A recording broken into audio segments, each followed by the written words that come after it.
ورحمة الله وبركاته. Okay, எல்லாருக்கும் sound ஓகேயா? Okay. Okay.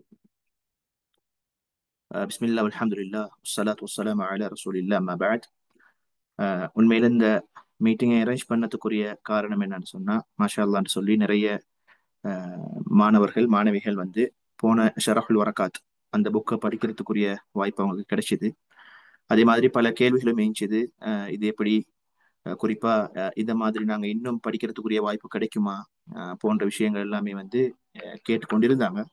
அப்ப அந்த வகையில அஹ், சில சில விஷயங்கள் துக்தூர் அவங்களோட ஃபியூச்சர் பிளானிங் இது சம்பந்தமாக, அதாவது நிறைய அறிவு சார்ந்த மார்க்க அறிவுகள் சார்ந்த விடயங்களை நாங்க எப்படியெல்லாம் கொடுக்கணும்ன்ற நிறைய நோக்கங்கள் துக்தூர் அவங்கள்ட்ட இருக்கிறதால அது சம்பந்தமான சில விஷயங்களையும் சொல்றதோட, குறிப்பாக மார்க்க கல்வியை பயிலக்கூடிய மாணவர்கள் மாணவிகள் அவங்களுக்குரிய ஒரு சில வழிகாட்டல்கள், அதே மாதிரி பொதுவாக பொதுமக்களாக இருக்கக்கூடியவங்க வந்து மார்க்கத்தை எப்படி எடுத்துக்கொள்ளணும், எப்படி படிச்சு கொள்ளணும், எந்த வகையில நாங்க சரியான அறிவை தேடிக்கொள்ளணும்ன்ற ஒரு சில வழிகாட்டல்களையும் துக்தூர் அவங்க இன்ஷா அல்லாஹ் எங்களுக்கு தரத்துக்கு இருக்கிறாங்க. அப்ப அந்த வகையில கட்டாயமாக ஒரு ஒரு சபை நாகரிகம் ஒழுக்கங்கள் எல்லாம் பேணி இந்த மியூட்ல போட்டுக்கொள்ளுங்க இன்ஷா அல்லாஹ். சொல்லக்கூடிய விடயங்களை இன்ஷா அல்லாஹ் நன்கு காது தாழ்த்தி கேட்கறதோட இன்ஷா அல்லாஹ் பயனடைகிறதோட, எதிர்காலத்திலையும் அறிவை எந்த சந்தர்ப்பத்திலையும் எந்த வேலையில இருந்தாலும் சரி, எந்தெந்த நிலைகளில் இருந்தாலும் மார்க்க அறிவுங்கிறது ஒரு பெரிய ஒரு நியமத். அது அந்த நியமத்தை நாங்க பயன்படுத்துறது, அடைஞ்சு கொள்றது, அதிகரிச்சு கொள்றங்கிற விஷயங்கள்ல முழுமூச்சாக நாங்க ஈடுபடணும்ன்ற விஷயத்தோட கேட்டுக்கொள்றதோட, நிறைய என்ன சொல்றது, நாங்க கூட மார்க்க அறிவோட அல்லது மார்க்க அறிவு சார்ந்த அறிஞர்களோட தொடர்பாக இருக்கும் பொழுது பொதுமக்களாகிய நாங்க பொதுவா எங்களுக்கும் இன்ஷா அல்லாஹ் பெரிய அதுல நலவுகள் கயிறுகள் இருக்குங்கிறதுல சந்தேகம் இல்லை. அல்லாஹு தாலா நம் அனைவரையும் பொருந்தி கொண்டு நாங்க படிக்கக்கூடிய விடயங்களை நடைமுறைப்படுத்தக்கூடியதாக, பிறருக்கு சொல்லக்கூடியவர்களாக ஆக்கிடுவானாக. இன்ஷா அல்லாஹ் துக்தூர் அவங்க இதுக்கு பிறகு வந்து ஜாயின் பண்ணுவாங்க. பண்ணி இன்ஷா அல்லாஹ் சில விஷயங்களை உங்களுக்கு சொல்லுவாங்க.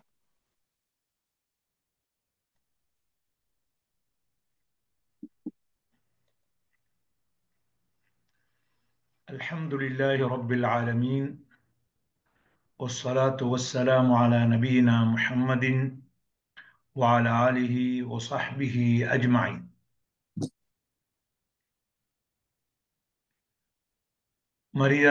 மரியாதைக்குரிய உலமாக்களே, அன்புக்குரிய சகோதரர்களே, சகோதரிகளே,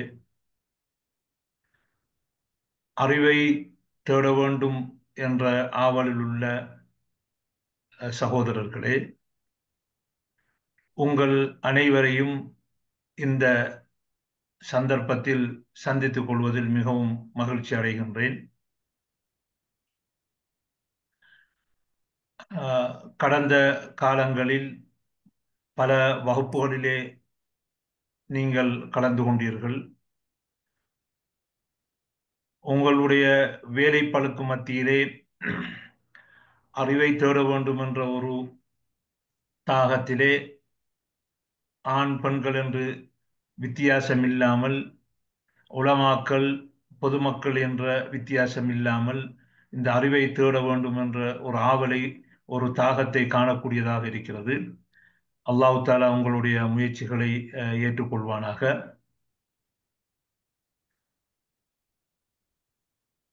முதலாவதாக நாங்கள் வரகாத் அல் இமாம் அல் ஜுவைனி அவர்கள் எழுதிய அல் வரகாத் என்ற நூலுக்கு அல் இமாம் ஜலாலுத்தீன் அல் மஹல்லி அவர்கள் எழுதின விரிவுரையை நாங்கள் படித்தோம். இது ஒரு பொதுவாக அரபிலே எழுதப்பட்ட நூட்களை, உசூலுல் ஃபிக்ஹிலே அரபு கலையில் எழுதப்பட்ட நூட்களை வாசிப்பது என்பது மிகவும் கடினமான விஷயம். அதை விளங்குவதும் கடினமான விஷயம். ஆனால் அதை இலகுவான முறையிலே எங்களுடைய தமிழ் மொழியிலே அதை கொடுக்க வேண்டும் என்று நான் ஆசைப்பட்டேன். அதற்கு தௌஃபீக் செய்த அல்லாஹ் தாலாவுக்கும், இரண்டாவதாக இந்த நிகழ்ச்சிகளை நடத்தி கொண்டிருக்கும் சகோதரர் ஷேக் அஹ்சன் அவர்களுக்கும் நான் நன்றி தெரிவித்துக் கொள்கிறேன்.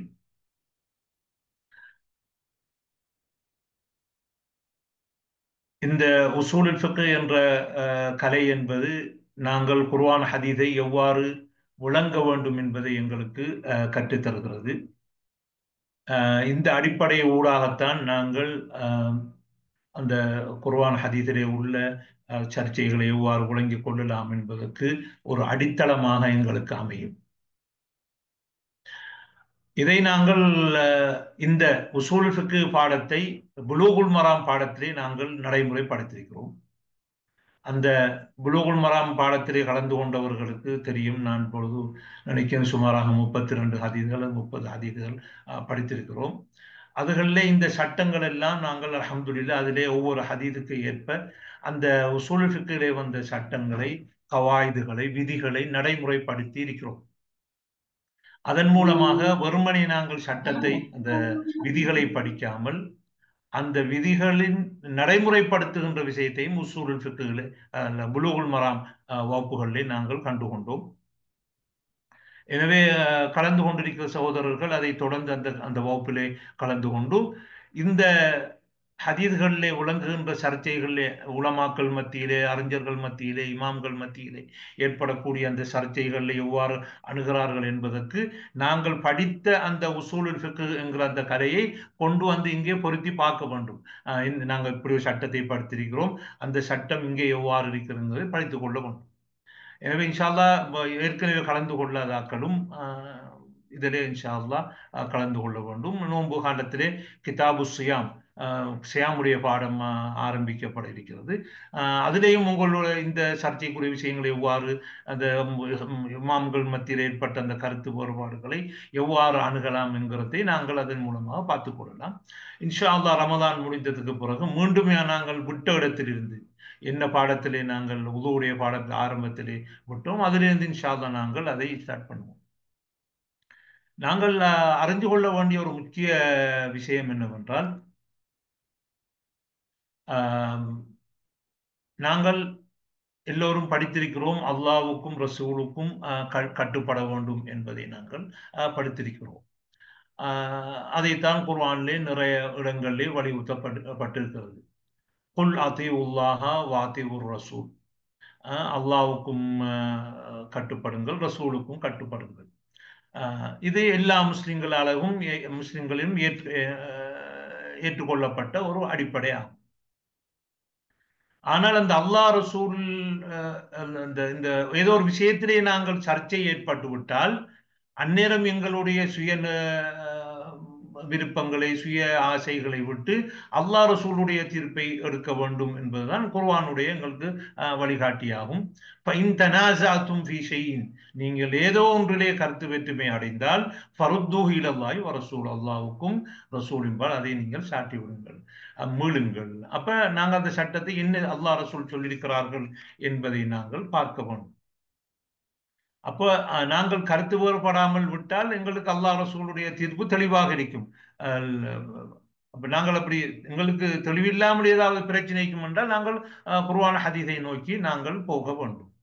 இதைத்தான் அல்லாஹ் தஆலா இன்னொரு சொல்கிறான், ஃபலா வ ரப்பிக, உனது இறைவன் மீது சத்தியமாக, லா யுமினூன், அவர்கள் உண்மையான மூமின்களாக ஆக மாட்டார்கள், ஹத்தா யுஹக்கிமூக ஃபீமா ஷஜர பைனஹும், அவர்கள் மத்தியிலே சர்ச்சை ஏற்பட்ட விஷயத்திலே நபியை உங்களை ஒரு நீதிபதியாக வைக்க வேண்டும். அப்படின்னு சொன்னால் ரசூலுல்லாஹ் அவர்கள் உயிரோடு இருக்கும் பொழுதும் அவர்களிடத்திலே சொல்கின்ற தீர்ப்பை எடுப்பதும், அவர்கள் மரணித்ததுக்கு பிறகு அவர்களுடைய சுன்னாவை நாங்கள் எங்களுடைய தீர்ப்பாகவும் எடுத்துக்கொள்ள வேண்டும்.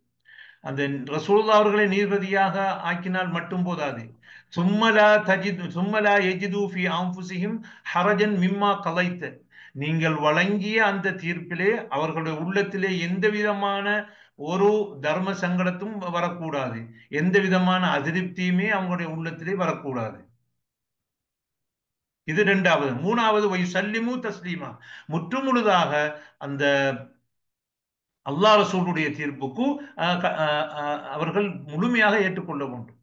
எனவே இந்த அடிப்படையிலே நாங்கள் ஒரு ஒரு மஸ்அலாவிலே, ஒரு விஷயத்திலே, அது அகீதா சம்பந்தப்பட்டதாக இருந்தாலும் சரி அல்லது ஃபிக்ஹ் சம்பந்தப்பட்டதாக இருந்தாலும் சரி, நாங்கள் அல்லாஹ் ரசூலுடைய தீர்ப்புக்கு போகின்ற ஒரு அமைப்பை ஏற்றுக்கொள்ள வேண்டும். அப்பொழுதுதான் நாங்கள் அந்த சரியான சத்தியத்தை, எது உண்மை என்கிறதை அடைந்து கொள்ள முடியும். சில நேரங்களிலே நாங்கள் ஒரு மதுஹபை படித்திருப்போம், ஒன்று ஷாஃபி மதுஹபை படித்திருப்போம், அல்லது ஹனவி மதுஹபை படித்திருப்போம், அல்லது ஹம்பலி மதுஹபை படித்திருப்போம். அப்ப இந்த மதுஹபை படித்ததற்கு பிறகு ஒரு ஹதீஸ் ஒன்று மதுஹபுக்கு முரண்படுகிறது என்றால் நாங்கள் அந்நேரம் என்ன செய்ய வேண்டும்? அல்லாஹ்வுடைய ரசூலுடைய தீர்ப்புக்கு தான் நாங்கள் அந்நேரம் முன்னுரிமை வழங்க வேண்டும். இதைத்தான் மதுஹபுடைய இமாம்களும் மதுஹபை சார்ந்த இமாம்களும் வலியுறுத்தியிருக்கிறார்கள். உதாரணமா இமாம் ஷாஃபி இமாம் அவர்களை எடுத்துக்கொண்டால் அவர்கள் சொல்லியிருக்கிறார்கள், குல்லுமா குல்து வகான அனின் நபி ஸல்லல்லாஹு அலைஹி வஸல்லம் ஹிலாஃபு கௌலி மிம்மா யஸிஹு ஃபஹதீதுன் நபி ஸல்லல்லாஹு அலைஹி வஸல்லம் அவுலா ஃபலா துகல்லிதுனி. நான் ஒரு கருத்தை சொல்லி எனது சொல்லுக்கு ரசூலுல்லாஹி ஸல்லல்லாஹு அலைஹி வஸல்லம் ஹதீஸ் எனது கருத்துக்கு முரணாக வந்தால் அது சஹீஹாக இருக்கும் என்றால் அது ஹதீஸைத்தான் நீங்கள் எடுக்க வேண்டும். ஃபலா துகல்லிதுனி, என்னை நீங்கள் பின்பற்று விடாதீர்கள் என்று இமாம் ஷாஃபி இமாம் அவர்கள் என்ன செய்கிறார்கள்? வசியத்து செய்திருக்கிறார்கள். இதைத்தான் இமாம் இப்னு அபி ஹாத்திம் அவர்கள் ஆதாபு ஷாஃபி மனாகிப் என்ற கிதாபிலே சஹீஹான இஸ்னாதோடு பதிஞ்சிருக்கிறார்கள். அது மட்டுமல்ல, இன்னொரு தடவை சொல்லியிருக்கிறார்கள், குல்லு மஸ்அலத்தின் தகல்லம்து ஃபீஹா, ஒவ்வொரு மசாலாவுடைய நான் பேசின விஷயங்கள், வஸஹல் ஹபரு ஃபீஹா அனின் நபி ஸல்லல்லாஹு அலைஹி வஸல்லம் இந்த அஹ்லின் நக்ல், ஹதீஸ்களை அறிஞர்களிடத்திலே பிஹிலாஃபி மா குல்து, நான் சொன்னதுக்கு மாறாக ஒரு ஹதீஸ் இருக்கும் என்றால் ஃபஅன ராஜிஉன் அன்ஹா ஃபி ஹயாத்தி வ பஅத மமாத்தி, நான் உயிரோடு இருக்கும் பொழுது நான் மீண்டு விட்டேன், மரணத்திற்கு பிறகு நான் அதை மீண்டவனாகி விடுவேன் என்று இமாம் ஷாஃபி இமாம் ரஹ்மத்துல்லாஹி அவர்கள் சொல்லியிருக்கிறார்கள். இதை இமாம் பைஹக்கி அவர்கள் மனாகிப் ஷாஃபியிலே பதிஞ்சிருக்கிறார்கள். அது போன்றுதான் நிறைய அக்வால்கள் இமாம் ஷாஃபி இமாம் அவர்கள் சொல்லும் பொழுது அவர்கள் நிறைய விஷயங்களை சொல்லிக்கிறார். அதே போல இமாம் அபு ஹனீஃபா அவர்கள் சொல்லும் பொழுது, இதா ஜா அல் ஹதீஸ் ஸஹீஹுல் இஸ்னாத் அனின் நபி ஸல்லல்லாஹு அலைஹி வஸல்லம் அഖذனா பிஹி, ரசூலுல்லாஹி தொட்டு ஒரு சஹீஹான ஹதீஸ் வந்தால் நாங்கள் எடுப்போம். அதை இமாம் இப்னு அப்துல் பர் அவர்கள் இன்திகா என்ற கிதாபிலே அவர்கள் இஸ்னாதுடன் பதிந்திருக்கிறார்கள். அதே போன்று இமாம் மாலிக் அவரிடத்திலே ஒரு மனிதர் வந்து சொல்கிறார், ஒரு மசாலாவிலே ஒரு தீர்ப்பை கேட்கிறார்கள். அதற்கு இமாம் மாலிக் அவர்கள் ஒரு ஹதீஸை கால ரசூலுல்லாஹி ஸல்லல்லாஹு அலைஹி வஸல்லம் ஹதீஸை சொல்கிறார். அதுக்கு அந்த மனிதர் கேட்கிறார், ஐத்த நீங்கள் இந்த ஹதீஸை எடுக்கிறீர்களா என்று கேட்கிறார். அதற்கு இமாம் மாலிக் அவர்கள் சொல்கிறார்கள், ஒரு ஆயத்தை ஓதி காட்டுகிறார்கள், பல் யஹ்தரில்லதீன யுகாலிஃபூன அன் அம்ரிஹி அன் துஸீபஹும் ஃபித்னத்துன் அவ் யுஸீபஹும் அஸாபுன் அலீம். ரசூலுல்லாஹ்வுடைய கட்டளைக்கு யார் முரண்படுகிறார்களோ அவர்களுக்கு இந்த உலகத்திலே ஃபித்னாவும் மறுமையிலே அவருக்கும் அதாபும் தண்டனையும் உண்டாகும் என்று சொன்னார். இதைத்தான் இமாமுடைய மதுஹபும் அதே போல இமாம் அஹ்மது பின் ஹம்பல், இதா கான ஹபர் வாஹிதின் வகான இஸ்னாதுஹு ஸஹீஹன் வஜபல் அமலு பிஹி, ஒரு சஹீஹான ஹதீஸ் வரும்போது அது கட்டாயம் அதை கொண்டு அமல் செய்ய வேண்டும். அதுபோன்றுதான் மதுஹபுக்குரிய உதாரணமாக நாங்கள் பெரும்பாலும் எங்களுடைய இலங்கை இந்தியாவில் இருக்கின்ற சகோதரர்கள் அதிகமாக ஷாஃபி மதுஹபை படித்திருப்பார்கள். ஷாஃபி மதுஹபை படித்த உலமாக்களிடத்திலே சட்டங்களை பெற்றிருப்பார்கள். அந்த ஷாஃபி மதுஹபை சேர்ந்த உலமாக்களும் ஒரு ஹதீஸ் மதுஹபுக்கு முரண்படும் பொழுது என்ன செய்ய வேண்டும்? ஹதீஸை தான் எடுக்க வேண்டும், மதுஹபை விட்டு விட வேண்டும் என்று சொல்லியிருக்கிறார்கள். உதாரணத்துக்கு நாங்கள் எடுத்துக்கொண்டால் ஷாஃபி மதுஹபுடைய முக்கியமான இமாம் தான் இப்னு ஸலாஹ் அவர்களுடைய அதபுல் முஃப்தி வல் முஸ்தஃப்தி என்ற கிதாபிலே சொல்லியிருக்கிறார்கள். அதே போன்று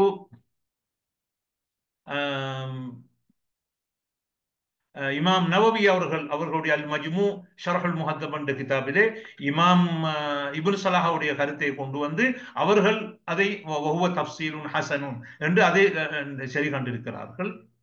அதே போன்று இமாம் தகீயுத்தீன் சுபுகி அவர்களும் ஷாஃபி மதுஹபிலே பெரிய அறிஞர் உண்டு.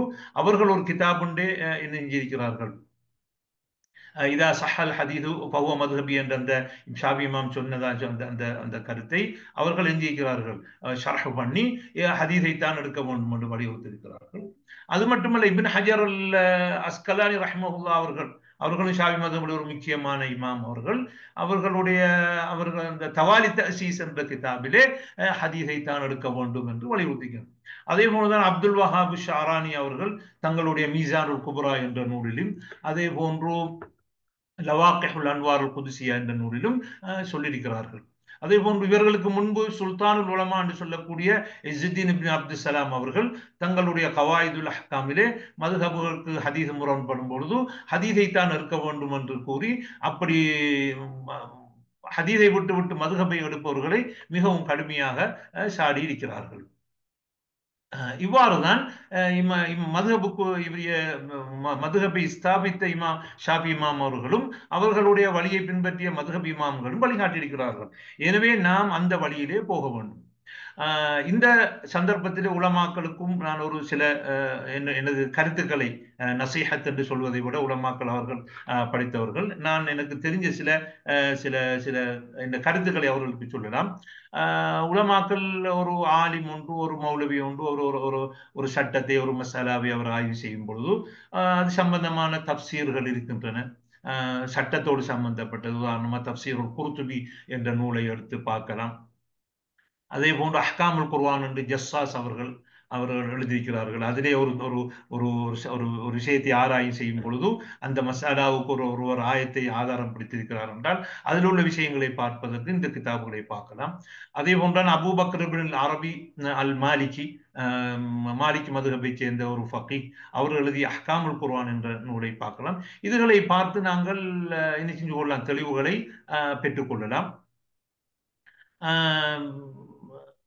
அடுத்ததாக ஒரு ஹதீஸ் ஒன்று வந்துவிட்டால் அந்த ஹதீஸ் புகாரி முஸ்லிமிலே அந்த ஹதீஸ் வரும் என்றால் அதுக்குரிய விளக்கத்தை நாங்கள் இமாம் அல் ஹாஃபிஸ் இப்னு ஹஜர் ரஹ்மஹுல்லாஹ் அவர்கள் எழுதிய ஃபத்ஹுல் பாரி என்ற நூலிலே நாங்கள் என்ன செய்யலாம், அந்த கிதாபை பார்க்கலாம். அதே போல இமாம் நவவி அவர்கள் எழுதிய ஷர்ஹ் ஸஹீஹ் முஸ்லிம், அதிலே அந்த ஹதீஸுக்குரிய விளக்கங்களை பார்க்கலாம். இவ்வாறாக நாங்கள் ஆரம்ப கட்டமாக, இன்னும் நிறைய கிதாபுகள் இருக்கின்றன, அது நான் ஒரு ஆரம்ப கட்டமாக, ஏனென்றால் அதிகமான உலமாக்கள் அவர்களுக்கு நேர பிரச்சனை இருக்கிறது. அதே போன்று கிதாபுகளுடைய தொடர்பு நீண்ட காலமாக விடுபட்டிருக்கலாம். எனவே அதை ஆரம்பமாக கொஞ்சம் கொஞ்சமாக என்ன செய்ய, சில கிதாபுகளை வாசித்து அவர்களுடைய அறிவுகளை என்ன செய்ய பெருக்கிக் கொள்ள முடியும். ஏனென்றால் மதரசாவிலே அல்ஹம்துலில்லாஹ் அரபு இலக்கணங்கள், இலக்கியங்கள், ஷாஃபி மதுஹபுகளை கிதாபு படித்து, எனவே அவர்களுக்கு இந்த கிதாபுகளை வழங்குவது கொஞ்சம் சில நேரங்களில் கஷ்டமாக இருந்தாலும் முயற்சி செய்யும் பொழுது அவைகள் இலகுவாக மாறிவிடும். அடுத்ததாக எதிர்காலத்திலே செய்யக்கூடிய திட்டங்கள் பற்றி ஷேக் ஹசன் அவர்கள் கூறுமாறு கேட்டுக்கொண்டார்கள். இன்ஷா அல்லாஹ் நாங்கள் நோன்பு கழித்து இன்ஷா அல்லாஹ் ஒரு நேர வசதிகள் இருக்கும் பொழுது முஸ்தலஹுல் ஹதீஸ் உலூமுல் ஹதீஸை நாங்கள் ஆரம்பத்திலிருந்து கொஞ்சம் விரிவாக அதை நாங்கள் இன்ஷா அல்லாஹ் படிப்போம். பல வருடங்களுக்கு முன்பு, சுமாராக 15-16 வருஷத்துக்கு முன்பு தைசர் முஸ்தலஹ் ஹதீஸ் என்ற கிதாபை நான் விரிவுரை செய்திருக்கிறேன்.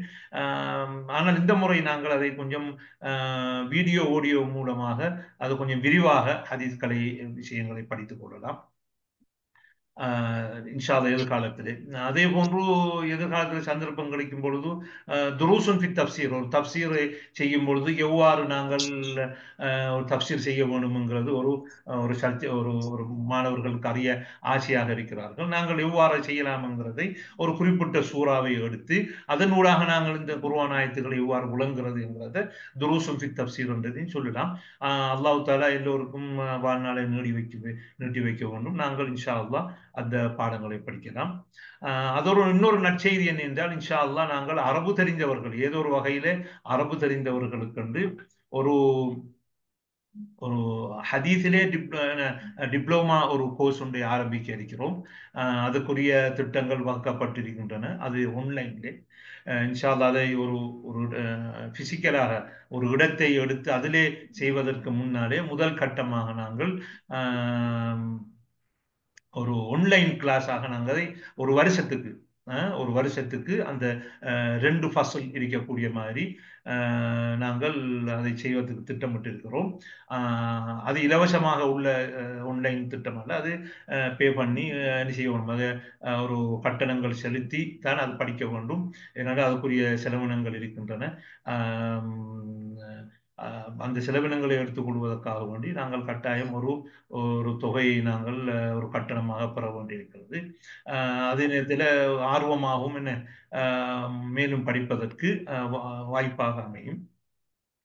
இன்ஷா அல்லாஹ் அந்த அதிலே அரபு தெரியும் மௌலைமார்கள் அடுத்தது இலங்கையை பொறுத்தளவிலே ஏஎல் பரீட்சையிலே அரபு பாடத்திலே சித்தி அடைந்தவர்கள் அல்லது யாராவது எனக்கு அரபு தெரியும் அதில் எங்களுக்கிட்ட என்ன இல்லை அதுக்குரிய தராதர பத்திரம் இல்லை என்றால் அவர்களுக்கு ஆன்லைன் மூலமாக அவர்களுடன் ஒரு நேர்முக பரீட்சை ஒன்றை வைத்து அவர்களுடைய அரபு பாஷை அறிவை நாங்கள் பார்த்ததன் பின்னால் அவர்களை நாங்கள் என்ன செய்வோம் எங்களுடைய அந்த அந்த ஹதீஸ் டிப்ளோமா இன் ஹதீஸ் இன் சயின்ஸ் அதிலே இன்ஷா அல்லாஹ் சேர்த்துக்கொள்வோம். இறுதியாக உங்களுடைய துவாக்களில் என்னையும் இதற்காக வேண்டி கஷ்டப்படும் ஷேக் அஹ்சன் அவர்களையும் சேர்த்துக் கொள்ள வேண்டும் என்று கேட்டுக்கொண்டு முடிக்கிறேன். அஸ்ஸலாமு அலைக்கும் வரஹ்மத்துல்லாஹி வபரகாத்துஹு. அடுத்ததாக ஒரு விஷயம் நான் சொல்ல மறந்து விட்டேன். பொதுமக்களுக்கு உலமாக்களுக்குரிய விஷயத்தை சொன்னேன். ஆனால் பொதுமக்களுக்கு உரிய விஷயம், பொதுமக்கள் அவர்கள் இந்த பெரிய ஆச்சரியமாக இருந்தது. இந்த கடினமான பாடங்களை கூட அந்த கேள்விகளுக்கு பதில் அனுப்பி தங்களுக்கு கூடிய புள்ளிகளை எடுத்திருக்கிறார்கள். இது என்னத்தை காட்டுதுன்னு சொன்னால் நாங்கள் அரபுலே இருக்கக்கூடிய அந்த இஸ்லாமிய கலைகளை தமிழாக்கம் செய்ய வேண்டும் என்கிற முக்கியத்துவத்தை காட்டுகிறது. நாங்கள் ஏண்டளவு உலமாக்கள் நான் ஒரு பகுதியாக செய்து கொண்டிருக்கிறேன். ஏனைய உலமாக்களும் இந்த கலைகளை இஸ்லாமிய கலைகளை எவ்வாறு பொதுமக்களுக்கு இலகுவாக கொடுக்கலாம் என்கிறதை பற்றி அதுக்குரிய திட்டங்களை செய்ய வேண்டும். அல்ஹம்துலில்லாஹ் குர்ஆனுடைய பல மொழிபெயர்ப்புகள் வழியாக இருக்கின்றன. அதே போன்று ஹதீஸ் கிரந்தங்களின் மொழிபெயர்ப்புகள் 6 கிரந்தங்களுடைய மொழிபெயர்ப்பெல்லாம் வழியாக இருக்கின்றன. அல்ஹம்துலில்லாஹ். எனவே பொதுமக்களும் இதிலே நீங்கள் தொடர்ந்து உங்களுடைய அறிவை வளர்த்துக் கொள்ள வேண்டும். குறிப்பாக அந்த புகாரி முஸ்லிமுடைய தமிழ் மொழிபெயர்ப்பு அல்லது ஆங்கில மொழிபெயர்ப்பு அதுகள் இப்பொழுது பிடிஎஃப்லையும் கூட வந்திருக்கிறது. அவைகளை வைத்து நீங்கள் என்ன செஞ்சு கொள்ளலாம், ஒரு ஹதீஸ் ஒன்று வரும் பொழுது அதை நீங்கள் போய் பார்க்கலாம். அதே போன்று புலூகுல் மராமும் தமிழுக்கும் ஆங்கிலத்துக்கும் மொழிபெயர்க்கப்பட்டிருக்கிறது. அதுகளிலே அந்த மொழிபெயர்ப்பை போய் பார்க்கலாம். இவ்வாறாக அவர்கள் தங்களுடைய முயற்சிகளை செய்ய வேண்டும். குறிப்பாக பெண்கள் இதிலே மிகவும் ஈடுபாடாக இருக்கிறது, மிகவும் சந்தோஷத்துக்குரிய விஷயம். அது மட்டுமல்ல, அவர்கள் கூடுதலான புள்ளிகளையும் அந்த கேள்வி பதிலில் எடுத்திருக்கிறார்கள். எனவே அல்லாஹ் தஆலா அவர்களுக்கு மேலும் ஆர்வத்தை கூட்டி அல்லாஹ் தஆலா அவர்களுக்கு தௌஃபீக் செய்ய வேண்டும் என்று கேட்டு முடிக்கிறேன். அஸ்ஸலாமு அலைக்கும் வரஹ்மத்துல்லாஹி வபரகாத்துஹு. ஜஸாக்குமுல்லாஹு ஹைரன் டாக்டர். அல்லாஹ் தஆலா உங்களுடைய அறிவிலும் ஆயுளிலும் அல்லாஹ் தஆலா பரக்கத் செய்வானாக. வந்திருக்கக்கூடியவங்க இன்ஷா அல்லாஹ் இது வந்து தஸ்ஜீல், அதை ரெக்கார்ட் பண்ணப்பட்டு தான் இருக்குது. இன்ஷா அல்லாஹ் அதை நாங்கள் பதிவு செய்கிறோம். அதை தாண்டி இன்ஷா அல்லாஹ் கிதாபு சியாம் அதை வந்து சௌமு தத்தவு மட்டும் இன்ஷா அல்லாஹ் இந்த ரமதான்ல கிட்டத்தட்ட 22 அமர்வுகளாக இன்ஷா அல்லாஹ் நடந்து கொண்டிருக்கிறது. அது நேற்று ஆரம்பிச்சாச்சு. இதுல இருக்கிறவங்க கலந்து கொள்றதுக்குரிய அமைப்பு இருந்துன்னு சொன்னா இன்ஷா அல்லாஹ் தொடர்பு கொண்டு அதுல சேர்ந்து கொள்றதுக்குரிய வாய்ப்பு இருக்குது. அதை தாண்டி டாக்டர் சொன்ன மாதிரி இன்ஷா அல்லாஹ் எதிர்கால கல்வி சம்பந்தப்பட்ட திட்டங்கள் இன்ஷா அல்லாஹ் கைகூடி வரத்துக்குரிய முயற்சிகள் இருக்கிறதால நீங்களும் கட்டாயம் துஆ செய்யுங்க. உங்களோட பங்களிப்பும் எங்களுக்கு கட்டாயம் அவசியம்ங்கிறத நாங்க இந்த இடத்துல கொஞ்சம் சொல்றதோட அடுத்தது நீங்க வந்திருக்கக்கூடியவங்கள்ட்ட அதாவது கல்வி சார்ந்த ஒரு குறுகிய நேரம் இன்ஷா அல்லாஹ் வழங்கப்படுது. ஏதாவது உங்கள்ட்ட முக்கியமான பொருத்தமான கேள்விகள் இருந்துச்சுன்னு சொன்னா அல்லது கல்விசார் நடவடிக்கைகள் சம்பந்தமா அல்லது மார்க்க அறிவுகள் எப்படி பெற்றுக்கொள்றதுங்கிற ஒரு விஷயத்தை வழிகாட்டினார் டாக்டர். ஏதாவது மேலதிகமான ஃபீட்பேக்காக இருக்கலாம் அல்லது வந்து உங்களோட கருத்துக்களாக இருக்கலாம். அதை தாண்டி உங்களோட ஏதாவது கேள்விகளாக இருக்கலாம். ஒரு சிறிய அவகாசம் வழங்கப்படுது. இன்ஷா அல்லாஹ் அதுக்குரிய டைம் இப்போ ஸ்டார்ட் ஆகுது. நீங்க கேளுங்க. இன்ஷா அல்லாஹ் டாக்டர் அதை அவதானிப்பாங்க. இன்ஷா அல்லாஹ் அதுக்குரிய பதில்களையும் இன்ஷா அல்லாஹ் பொருத்தமான அமைப்புல நீங்க கேட்கும் பொழுது வழங்கப்படும். ஏதாவது இருந்தா இன்ஷா அல்லாஹ் நீங்க கேட்கலாம்.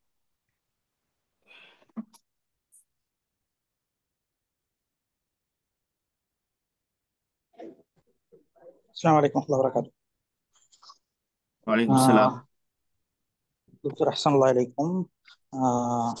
அல்லாஹ் உங்களுடைய பணிகளை உங்களுடைய முயற்சிகளை ஏற்றுக்கொள்ளட்டும் இன்ஷா அல்லாஹ். இப்போ கேள்வி வந்து ஒரு முக்கியமான கேள்வி என்னன்னா, நம்ம தமிழ் சமூகத்துல பொதுவாக இலங்கையிலையும் தமிழ்நாட்டிலையும் பார்க்குறோம். இந்த வருஷம் அந்த பிறை விஷயத்துல பெரிய இஃப்திலாஃப்கள் அது ஃபிக்ஹ் ரீதியா இருந்தாலும் அதனுடைய இது வந்து பெரிய அளவுக்கு பொதுமக்கள் அப்புறம் மாற்று மதத்து சமூகத்து வரைக்கும் ஒரு பெரிய தாக்கத்தை ஏற்படுத்துது. அதை முடிஞ்ச அளவுக்கு குறைஞ்சு ஒரு கௌலன் வாஹிதுக்கு வர்றதுக்கான நடைமுறைகள் சாத்தியம் இருக்குதா? அது என்னென்ன ஸ்டெப்ஸ் எடுத்தா அந்த இதுக்கு வர்றதுக்கு நம்ம இன்ஷா அல்லாஹ் வருங்காலத்துல முயற்சி செய்யலாம். அதை பத்தி கொஞ்சம் தெளிவு கொடுத்தீங்கன்னா நல்லா இருக்கும் இன்ஷா அல்லாஹ். ஜஸாக்கல்லாஹ் ஹைர்.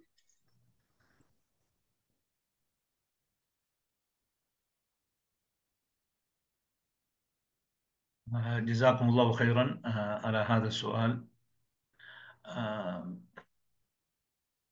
பிறை விஷயத்தை பொறுத்தளவில் முஸ்லிம்கள் சிறுபான்மையாக வாழக்கூடிய இடங்களில் இந்த பிறை பிரச்சனை இருக்குது.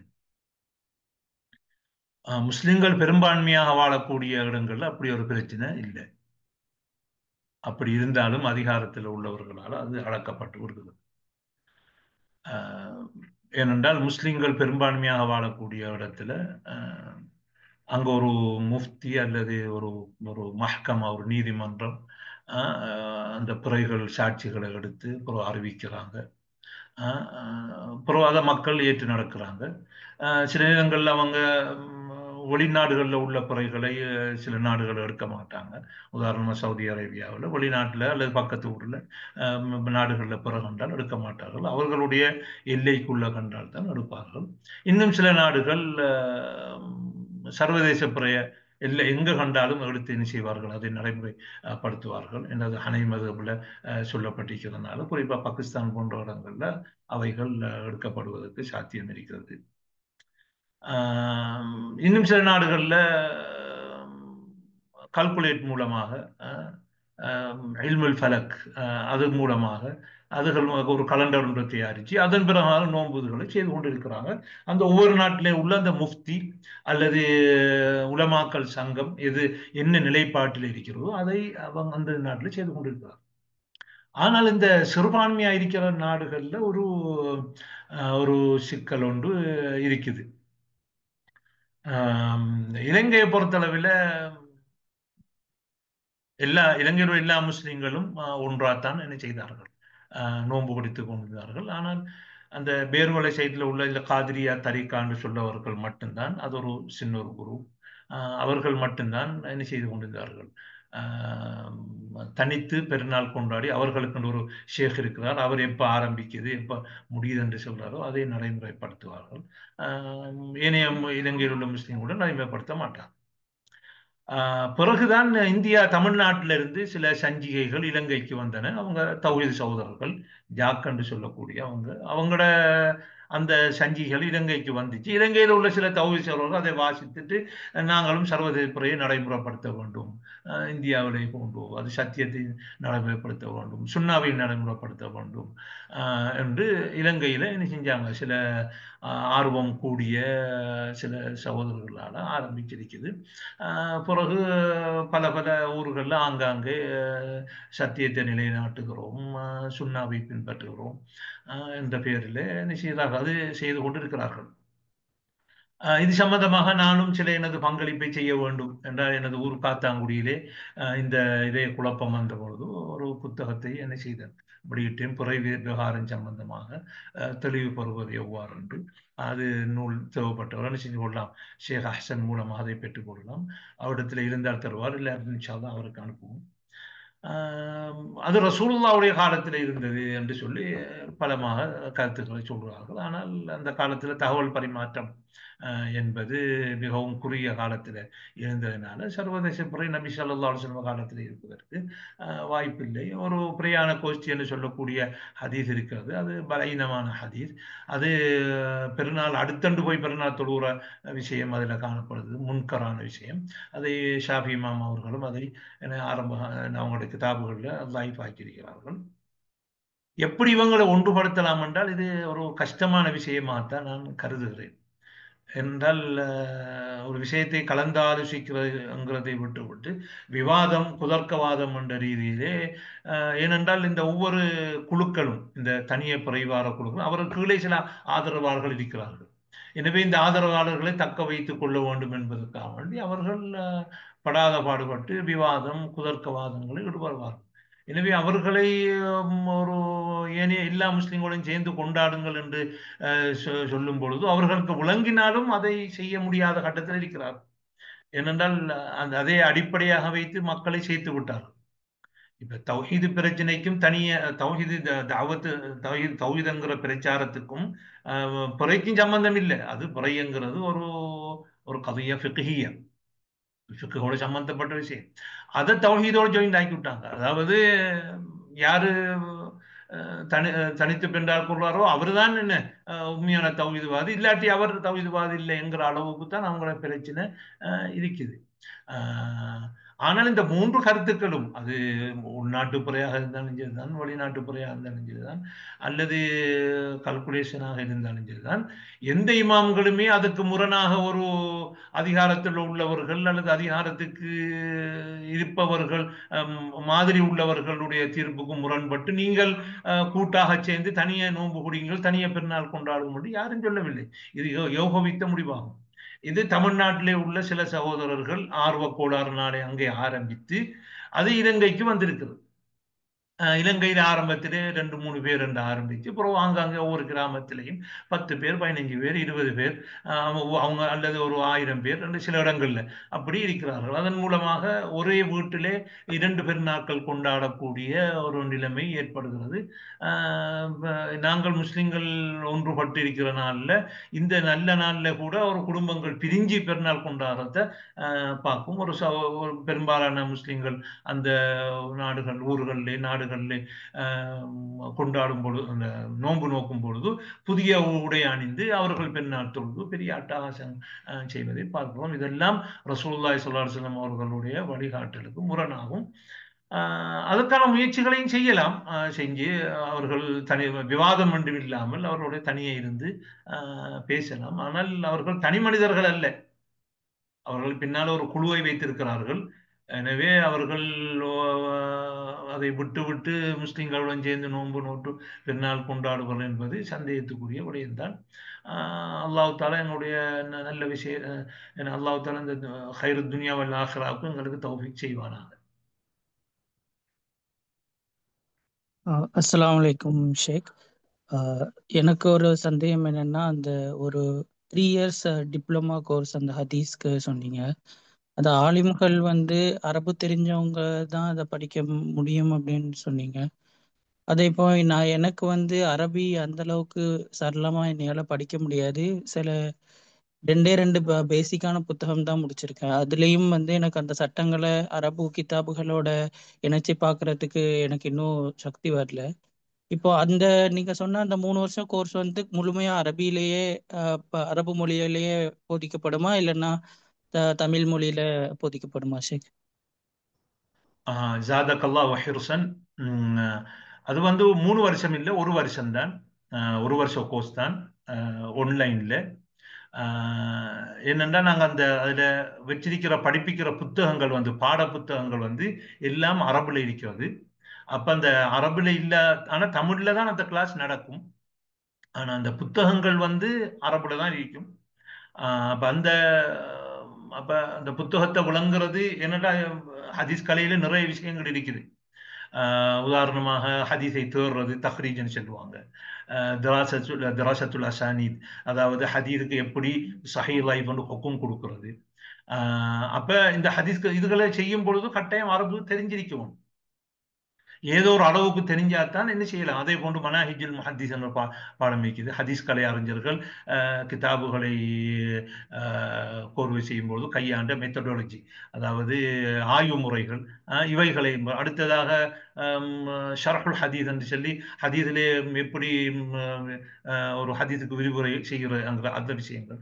அடுத்தது சிக்கலான ஹதீஸ்களை எவ்வாறு முஷ்கிலுல் ஹதீஸ் என்று சொல்லக்கூடிய ஒரு பாடம். இப்போ அடுத்தது மக்கானத்து சுன்னா, சுன்னாவுடைய அந்தஸ்து சம்பந்தப்பட்டு இப்படி நிறைய பாடங்கள் எல்லாம் அரபுலே புத்தகங்கள் இருக்கிறது. ஆனால் இன்ஷா அல்லாஹ் கால ஓட்டத்துல இன்ஷா அல்லாஹ் தமிழ் நான் முந்தி சொன்னது பிரகாரம் நாங்கள் தமிழ் மயப்படுத்தப்பட்டிருக்கிறோம். இந்த கலையை இல்முல் ஹதீஸை தமிழ் மயப்படுத்தப்பட்டிருக்கிறது. அதுக்கு ஒரு தனிநபர் நான் ஷேக் அஹ்சன் மட்டும் போதாது. அது ஒரு முழுமையான ஒரு ஒரு வேறு வேறு ஆக்கள் எல்லாம் அதில் தமிழ் மொழியோட சம்பந்தப்பட்ட வேறு ஆக்கள் சேர்ந்து செய்ய வேண்டிய ஒரு ஒரு பாரிய முயற்சி. இதுதான் அந்த அதற்குரிய விஷயம். அது 3 வருஷம் இல்லை, 1 வருஷம் தான் ஆன்லைன்ல. அப்புறம் அந்த அடுத்தது அந்த அந்த அந்த சர்டிஃபிகேட்டை வச்சு வெளிநாடுகளில் போகக்கூடிய ஏதாவது ஒன்று செய்ய முடியுமாங்கிறதே நாங்கள் எதிர்காலத்தில் பார்ப்போம். இன்ஷா அல்லாஹ் நீங்கள் உங்களோட முயற்சியை செய்யுங்க. இன்ஷா அல்லாஹ் ஆன்லைனில் அரபு பாஷையை படிப்பிக்கக்கூடிய நிறைய வெப்சைட்டுகள் அதெல்லாம் இருக்குது. வஃபக்கல்லாஹ். السلام عليكم.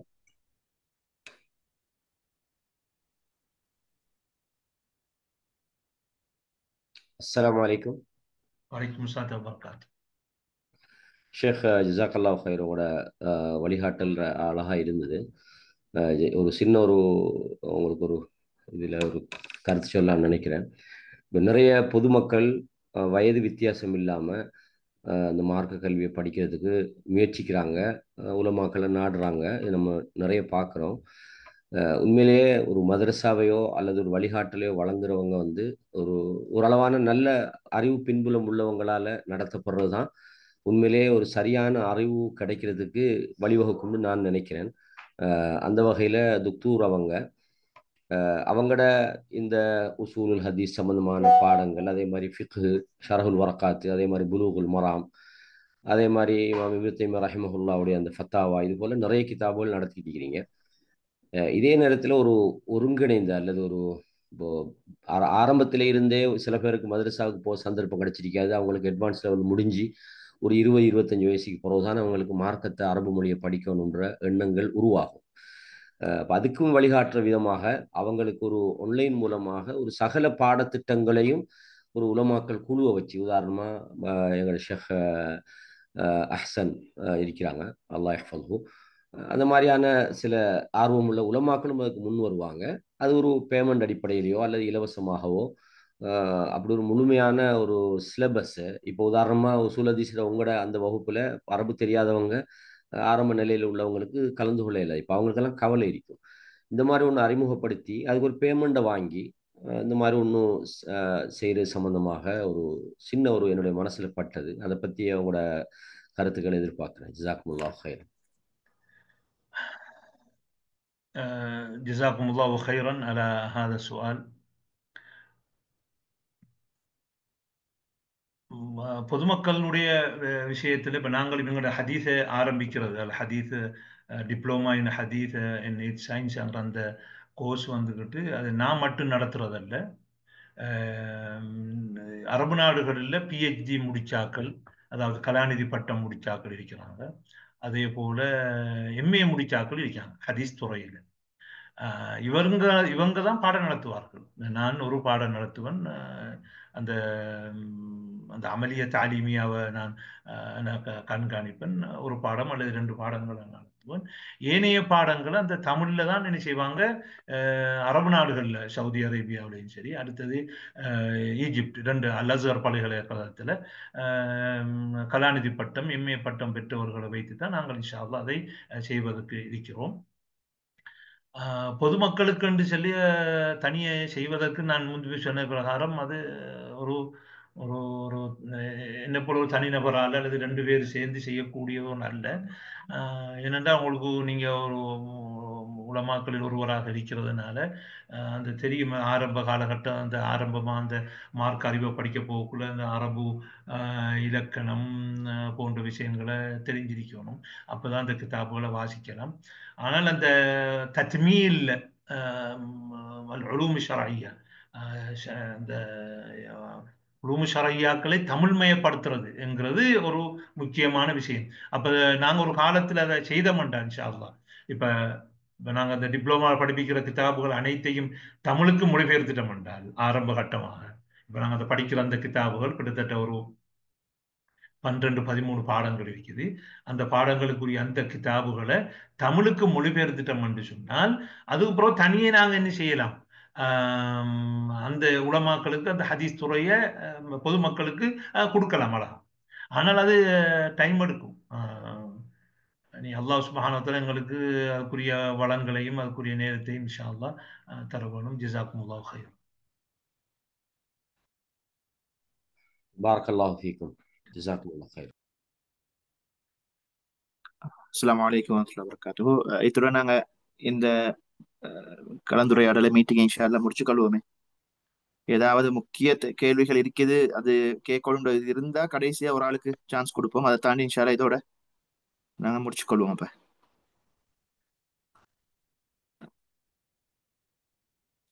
அஸ்ஸலாமு அலைக்கும் வரஹ்மத்துல்லாஹ். துக்தூர், இந்த மாதிரி லிகா இன்ஷா அல்லாஹ் ஒரு 3 மாதத்துக்கு ஒரு முறை இது மாதிரி வாய்ப்பு இருக்கும்போது நாங்கள் மாணவர்களுக்கு ரொம்ப பிரயோஜனமா இருக்கும். இந்த புலூகுல் மராமுடைய தர்ஸா இருக்கட்டும், மற்ற தர்ஸா இருக்கட்டும், ஒரு குறைஞ்சபட்சம் 3 மாதத்துக்கு ஒரு வாட்டி இந்த மாதிரி ஒரு லிகா வச்சா நாங்கள் நேரடியாக கேள்வி சந்தேகங்களை தீர்வு பெற்றதுக்கு இன்ஷா அல்லாஹ் பிரயோஜனமா இருக்கும். ஜஸாக்கல்லாஹ். அஸ்ஸலாமு அலைக்கும் வரஹ்மத்துல்லாஹ். வலைக்கும் அஸ்ஸலாம் வரஹ்மத்துல்லாஹி வபரகாத்துஹு.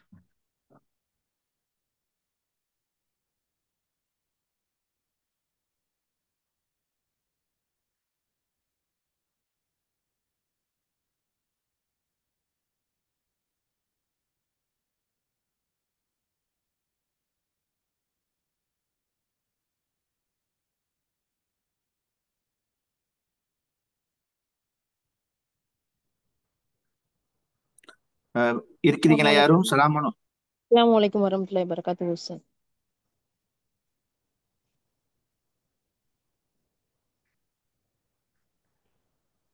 வலைக்கும் சலாம். நீங்க கேளுங்க, அவங்கள இதை கேளுங்க. அல்ஹம்துலில்லாஹ் உஸ்தாத், உங்களுடைய வழிகாட்டுதல் ரொம்ப நன்மையானதா இருக்கு எல்லாருக்குமே. அல்ஹம்துலில்லாஹ். இப்ப இளம் வயதிலேயே குழந்தைகள் ஹாஃபில் பட்டம் நிறைய இடங்கள்ல வாங்கிடுறாங்க. அல்ஹம்துலில்லாஹ். அதுக்கான முயற்சிகள் நிறைய இடத்துல செய்யப்படுது. அதுக்கான வழிகாட்டுதல், உந்துதல் எல்லாமே நல்ல முறையில நடைபெறுது. அதே போல ஹதீஸ் கலையிலையும் நிறைய விஷயங்களை இளம் வயதிலேயே நம்ம குழந்தைகளுக்கு கொடுத்தா அதன் மீது ஆர்வம் காமிக்க வச்சோம்னா நல்லா இருக்கும்னு என்னுடைய கருத்து. இன்ஷா அல்லாஹ். அதற்கான வழிகாட்டுதல் ஏதாவது இருந்தா எங்களுக்கு நன்மையானதா இருக்கும். அதை உங்ககிட்ட இருந்து நாங்க எதிர்பார்க்கிறோம் இன்ஷா அல்லாஹ்.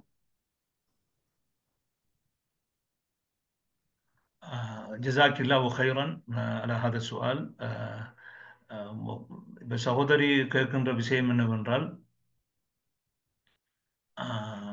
இப்போ குர்ஆன் பாடமாக்குறதுங்கிற விஷயத்தில் எங்கள் நாடுகளில் கூடுதலான முயற்சிகள், மதரசாக்கள் எல்லாம் மிகவும் சின்ன சிறுவர்கள், பெரியவர்களுக்கெல்லாம் நிறைய இருக்கின்றது. அதே போன்று ஹதீஸைக்கும் ஏதாவது ஒன்று செய்ய முடியுமா என்று வழிகாட்டல் கேட்கிறார்கள். அதற்கு ஒரு ஆரம்ப கட்டமாக அரபு நாடுகளில் சில அத்ஃபால்கள், சிறு பிள்ளைகளுக்குன்னு சொல்லி பாடமாக்கக்கூடிய ஹதீஸ்கள் சிலர்களை தொகுத்திருக்கிறாங்க.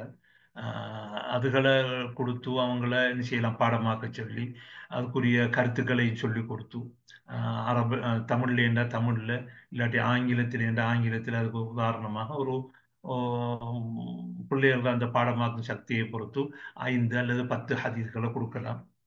இமாம் நவவி ரஹ்மஹுல்லா அவர்கள் எழுதிய கிதாபுல் அர்பைன் நவவியாவும் இருக்கிறது. அதுகளையும் சில புகாரி முஸ்லிம்ல வார ஹதீஸ்களை தெரிஞ்செடுத்து அதில் சில வாய்ப்பான ஹதீஸ்களும் இருக்கிறதுனால அதில் புகாரி முஸ்லிம் வார ஹதீஸுக்கு முக்கியத்துவம் கொடுத்து அதை என்ன செய்யலாமா, ஒரு பாடமாக்க சொல்லலாம். அதே போன்று இந்த இந்த ரியாது சாலிஹின் என்று இமாம் நவவி அவர்கள் எழுதின அதில் இஸ்லாமிய ஆத்மீகம் சம்பந்தப்பட்ட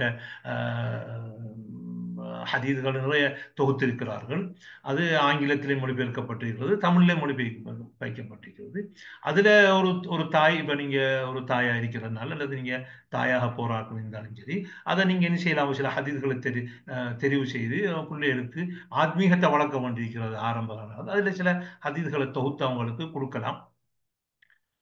பெரியாக்களுக்கு உதாரணமாக உலமாக்கள் ஹதீஸை பாடமாக்குற என்றதுக்கு மக்கா மதீனா பள்ளிகளில் அந்த கோடை காலங்களில் அந்த புகாரி முஸ்லிமை மட்டும் மத்தினை மட்டும் எடுத்து அதுக்கு ஆக்களை ஒரு 40 நாள் எடுத்து அதை பாடமாக்கி ஆக்களை வழியாக்குறாங்க. அது மாதிரி ஒரு திட்டத்தை நாங்கள் எங்கள் இலங்கை தமிழ்நாடுகளில் நாங்கள் செய்ய வேணும். அது இன்ஷா அல்லாஹ். அதுக்குரிய முயற்சிகள் செய்வோம்.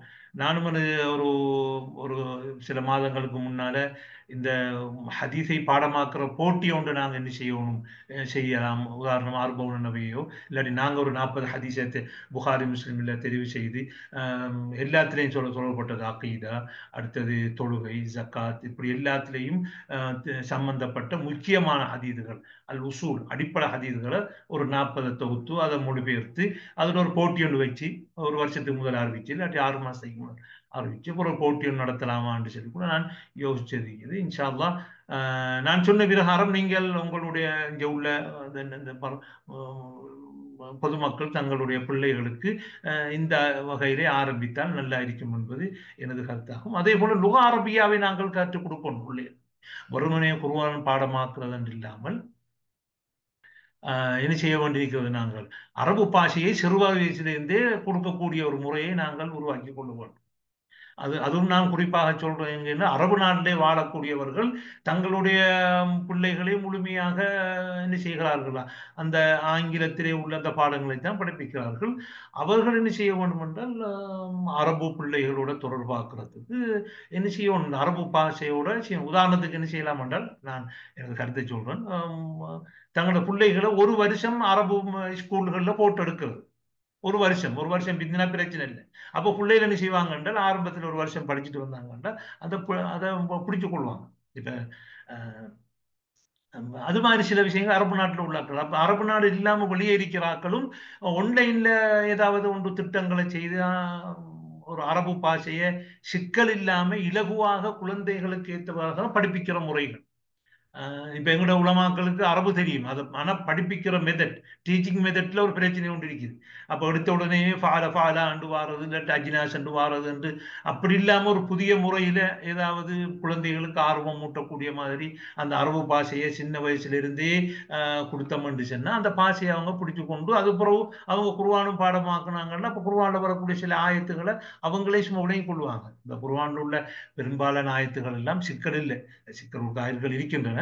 சாதாரணமாக வழங்கக்கூடிய நபிமாருடைய சம்பவங்கள் அப்படியெல்லாம் அந்த அரபு பாஷையை படிச்சாங்கன்னு இலகுவா கொஞ்சம் கொஞ்சமாக விளங்க ஆரம்பிப்பார்கள். எனவே அதுவும் ஒரு செய்ய வேண்டிய ஒரு முயற்சியாகும். வஃபக்கன அல்லாஹு ஜமீஅன் லிமா ஃபீஹி கைருத் துன்யா வல் ஆখিরাহ. அடுத்து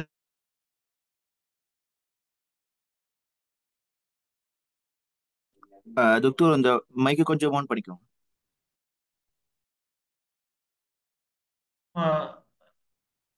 இப்பயா இதான இல்லாட்டி மிச்ச நேரமா? ஓகே, இப்பதான் ஓகே விளங்க. சரி, ஓகே சரி. அஸ்ஸலாமு அலைக்கும். வலைக்கும் ஸலாம் வரகாத்துஹு.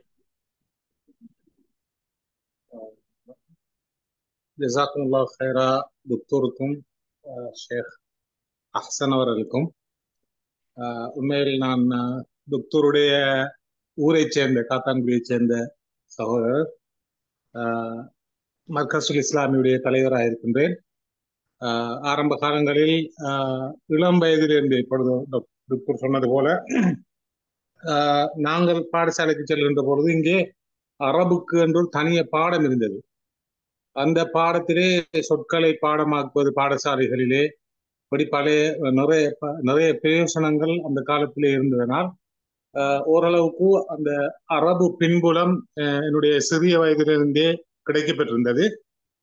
அதனால் அல்ஹம்துலில்லாஹ் அந்த மார்க்க செயற்பாடுகளோடும் அதனோடு அரபு மொழியோடும் ஒரு ஒரு ஒரு இரண்டரை கலக்கக்கூடிய சில சந்தர்ப்பங்கள் கிடைத்தது.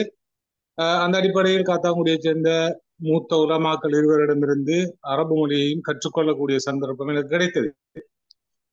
அந்த வகையில் இப்பொழுது டாக்டர் அவர்கள் அதனைத் தொடர்ந்து நான் சவுதி அரேபியா தமாமிலே இருக்கின்ற பொழுது சில ஷேக்மார்களிடத்திலே, ஜாலியாத்திலே இருந்த ஷேக்மார்களிடத்திலே அரபியையும் கற்று சில இப்பொழுது டாக்டர் நடத்தி கொண்டிருக்கின்றது போன்ற சில பாடப்பரப்புகளை அவர்கள் அப்பொழுது எங்களுக்கு நடாத்தினார்கள். உதாரணமாக முஸ்தலஹுல் ஹதீஸ், அதே போன்று உசூலு தஃப்சீர், நான் நினைக்கிறேன் ஷேக் சுதைசி அவங்க எழுதின ஒரு புத்தகத்தை அடிப்படையாக வைத்து இப்படி பல ஏற்பாடுகள், அதே போல லுகா அரபியாவையும் அவர்கள் எங்களுக்கு கற்றுத்தந்தார்கள். இதன் மூலம் இப்பொழுது நான் ஓரளவுக்கு இப்ப டாக்டர் சொன்னது போல அந்த குர்ஆனுடைய வசனங்களை ஓரளவுக்கு விளங்கக்கூடிய ஓதிக்கொண்டு போகின்ற பொழுது உண்மையாக அந்த சிக்கலான இல்லாத மேலோட்டமாக உள்ள வசனங்களை ஓரளவுக்கு விளங்கக்கூடிய ஒரு அமைப்பு இருக்கின்றது. எனவே எங்களுடைய எதிர்கால சந்ததிக்கு நாங்கள் இவ்வாறான ஒரு பாடத்திட்டத்தை ஏற்படுத்தி எங்களுடைய இளம் சந்ததியை இதிலே ஒரு ஆர்வம் உள்ளவர்களாக நாங்கள் ஆக்க வேண்டிய தேவை இருக்கின்றது. அதுக்காக நீங்கள் எடுக்கின்ற முயற்சிகள் இன்ஷா அல்லாஹ் கைகூட வேண்டும். அதனால் அதற்கு எங்களை போன்ற பொதுமக்கள் இன்ஷா அல்லாஹ் உங்களுக்கு என்னென்ன ஒத்துழைப்புகள் வழங்க வேண்டும் என்று நீங்கள் கூறுகின்றீர்களோ அத்துணை ஒத்துழைப்புகளை நாங்கள் வழங்க காத்திருக்கின்றோம் என்ற ஒரு நல்ல செய்தியை கூறி விடைபெறுகிறேன். அஸ்ஸலாமு அலைக்கும் வரஹ்மத்துல்லாஹி வபரகாத்துஹு. ஜஸாக்குமுல்லாஹு ஹைரன். சகோதரர் அவர்கள் தாவா களத்திலே மிச்ச நீண்ட காலமாக ஈடுபாடு உள்ளவர்கள், எனக்கு தெரிந்தவர். அவர்கள் இந்த அரபு பாஷையை அவர்கள் ஆரம்ப காலகட்டத்திலே வளர்த்து கொண்ட பொழுது புதிய சமூகத்தினரும் அந்த சந்தர்ப்பத்தை நாமல் ஒவ்வொரு ஊர்களில் செய்ய வேண்டிய ஒரு கடமை இருக்கிறது. அது மட்டுமல்ல, பெரியாக்களுக்கு எவ்வாறு அரபு பாஷையை கொடுக்கலாம் என்கிற திட்டமும் என்ன செய்யப்பட வேண்டியிருக்கிறது. ஒவ்வொரு ஊர் மட்டங்களிலே நாங்கள் யோசிக்க வேண்டியிருக்கிறது. எனவே நீங்கள் உங்களுடைய ஒத்துழைப்பு உங்களுடைய கட்டாயம் எங்களுக்கு தேவை. இன்ஷா அல்லாஹ் அந்த நேரத்திலே உங்களுடைய ஒத்துழைப்பை நாங்கள் கட்டாயம் பெறுவோம். ஜஸாக்குமுல்லாஹு ஹைரன். அதுல இன்னும் ஒரு கமெண்ட்ஸ் ஷேர் டாக்டர் என்னன்னு சொன்னால், இப்ப அரபு மொழியை படிப்பிக்கிறதுக்கு அதாவது குர்ஆனோடு இணைஞ்ச அமைப்புல அரபு மொழியை படிப்பிக்கிறாங்கல்ல பெரும்பாலும் அது ஒரு பொருளாதார தேட்டத்துக்கான மொழியாக அல்லது அந்த அமைப்புல தான் நிறைய அகாடமிக்கள் படிப்பிக்குது. அப்ப படிப்பிச்சு வாராக்களுக்கு அந்த நவீன சொற்கள் அந்த உபயோகங்கள் தான் அவங்களுக்கு விளங்குது. குர்ஆனுடைய நடைமுறைக்கு ஏற்ற மாதிரி அந்த போக்குக்கு ஏற்ற மாதிரி உள்ள அந்த சொற்கள் அந்த அமைப்புல படிப்பிக்கிறதுமே குறைவாக இருக்குது. இன்ஷா அல்லாஹ் நீங்கள் அப்படி எதிர்காலத்தில் அந்த அரபு லுகாவை படிப்பிக்கிற அமைப்பு இருந்தால் குர்ஆனிய மொழியை படிப்பிக்கிறதுக்கான ஒரு ஏற்பாடு செய்தாலும் சரியாக இருக்கு. இன்ஷா அல்லாஹ். ஜஸாக்குமுல்லாஹு ஹைரன்.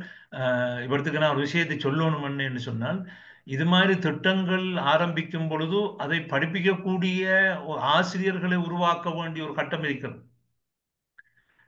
இப்ப படிப்பித்தல் எங்கும் பொழுது எல்லாராலும் அறிவு உள்ளவர்கள் முழு பேரும் படிப்பிக்க முடியாது. ஏனென்றால் அதுக்குரிய பயிற்சியை பெற வேண்டும். அந்த பயிற்சியை பெறும்போதுதான் அந்த சரியான முறையிலே எங்களுடைய அந்த கல்வி அந்த உரியவர்களை சென்றடையும். அப்படி இல்லாமல் போகும் பொழுது அந்த முயற்சி பயன் இல்லாமல் போய்கிறது. உதாரணம் பார்த்த நம்முடைய மரிசாக்களை எடுத்துக்கொண்டால், உலமாக்களை ஒவ்வொரு வருஷமும் நூற்றுக்கணக்கான உலமாக்கள் வெளியாகிறார்கள். ஆனால் அங்க இருக்கக்கூடிய உஸ்தாதுமார்கள் திறமையானவர்கள். ஆனால் படிப்பித்தல் முறையிலே ஒரு சிக்கல் இருக்கிறது. எப்படி இந்த தகவல்களை எப்படி மாணவர்களுக்கு இந்த தகவலை சேர்ப்பிக்கிறது என்றால், புதிய கல்வி திட்டத்தின் பிரகாரம் மாணவனுக்கு விளங்கவில்லை என்று சொல்லி மாணவன்ல குற்றம் சாட்ட முடியாது. அப்ப முந்தி என்ன என்றால், ஒரு மாணவன் விளங்கல் என்றால் அது மாணவன் எல்லாம் குற்றம் சாட்டுறது. உரிய முறையிலே அந்த ஆசிரியர் அந்த தகவல்களை கொடுத்தாரா என்கிறது ஒரு கேள்வியா. உதாரணத்துக்கு சகோதரர் அஸ்மி அவர்கள் புலனறுவையில் உள்ள மஜீதியா கல்லூரிக்கு சுமார் 10 வருடங்களுக்கு முதல் என்னை அழைத்து இந்த உஸ்தாதுமார்களுக்கு எப்படி கற்பித்தல் முறைகளை பற்றி சொல்லுமாறு கேட்டுக்கொண்டார். அதிலிருந்து ஒரு நாள் ஒவ்வொரு பாடத்துக்கும் சென்று அவர்கள் பாடம் நடத்துகிற முறையை பார்த்துவிட்டு பிறகு அந்த உஸ்தாதை தனியாக எடுப்பிச்சு, நீங்கள் இப்படி தகவலை கொடுங்க, இந்த மாதிரி கொடுங்க, இந்த மாதிரி அதாவது உஷா நூல்கள் அதாவது துணை நூல்களை இப்படி என்ன பாவிக்கலாம், இது செய்யலாம் என்று ஒவ்வொரு பாடத்துக்கும் சில அறிவுரைகளை கொடுத்தேன். அதுபோன்று நிறைய மதரசாக்களுக்கு இந்த வழிகாட்டல் கொடுக்க வேண்டியிருக்கிறது. இப்ப அதனால ஏற்படைய விஷயம் என்னென்றால், உலமாக்கள் வெளியானாலும் திறமையான உலமாக்கள் மிகவும் குறைஞ்ச அளவில் தான் வெளியாகிறார்கள். அதுக்கு பிறகு அவர்களும் கிதாபுடன் துறவு இல்லாமல் போகிறார். எனவே ஒரு பெரிய ஒரு பிரச்சனை எங்கள் சமூகத்திலே இருக்கிறது. உலமாக்களை மேம்படுத்துறது எப்படி, அவர்களுக்கு தொடர்ந்து இந்த இல்முகளோட தொடர்பாக இருந்து அதை அவங்க மக்களுக்கு சொல்லிக் கொடுத்து கொண்டிருக்க வேண்டிய ஒரு கடமையும் இருக்கிறது. இன்ஷா அல்லாஹ் நீங்க சொன்னது பிரகாரம் இந்த அரபு பாஷையை இந்த குர்ஆனோடு என்ன செய்வது, தொடர்படுத்துறது ங்கிறது ஆக முக்கியமான ஒரு விஷயமா. அப்பதான் அவருக்கு இந்த குர்ஆன் என்ன பெரும்பாலான பொதுமக்கள் சொல்லும்போது சொல்லுவார்கள், இன்னைக்கு அரபு படிக்கணும், ஏனென்றால் இன்னைக்கு குர்ஆனை வழங்கணும் என்று சொல்வார். அப்ப அதுக்கேற்ற மாதிரி ஒரு பாடத்திட்டத்தை செய்து அவர்களுக்கு கொடுக்க வேண்டும் இன்ஷா அல்லாஹ்.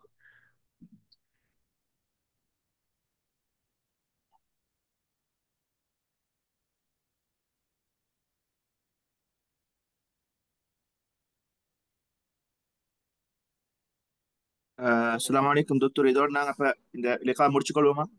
சரி, ஓகே. ஓகே, ஜஸாக்குமுல்லாஹு ஹைரன். கலந்து கொண்டவங்க எல்லாருக்கும் நேரத்தை ஒதுக்கி அதோட சேர்த்து இன்ஷா அல்லாஹ் எதிர்வரக்கூடிய அந்த பாடநடிகர்ல இன்ஷா அல்லாஹ் முழுமையாக கலந்து கொண்டதுக்குரிய முயற்சி செய்யுங்க இன்ஷா அல்லாஹ். ஒரு கேள்வி கேட்டிருக்கிறாரு, எப்படி சவுதி பல்கலைக்கழகங்கள்ல அட்மிஷன் எடுக்கிற விஷயமா கேட்டிருக்கிறார் ஒருவர். ஓகே, அதுக்கு இப்ப பல்கலைக்கழகங்கள் என்ன செய்வதில்லை, ஆக்களை தெரிவு செய்வதில்லை. அதுக்கு பொதுவான எப்பொண்டு இருக்கின்றது தத்பீக் கொண்டு. அது சவுதி அரேபியா எஜுகேஷன் மினிஸ்ட்ரியால உள்ளது. அதை நீங்கள் ஷேக் ஹாசன் கேட்டு உங்களுக்கு அதை அனுப்புவார்கள். அதன் மூலமாகத்தான் நீங்கள் அப்ளிகேஷன் பண்ண வேண்டும். அதை அப்ளிகேஷன் பண்ணும் பொழுது உங்களுக்கு 4 அல்லது 3 பல்கலைக்கழகங்களை நீங்க தெரிவு செய்யணும்.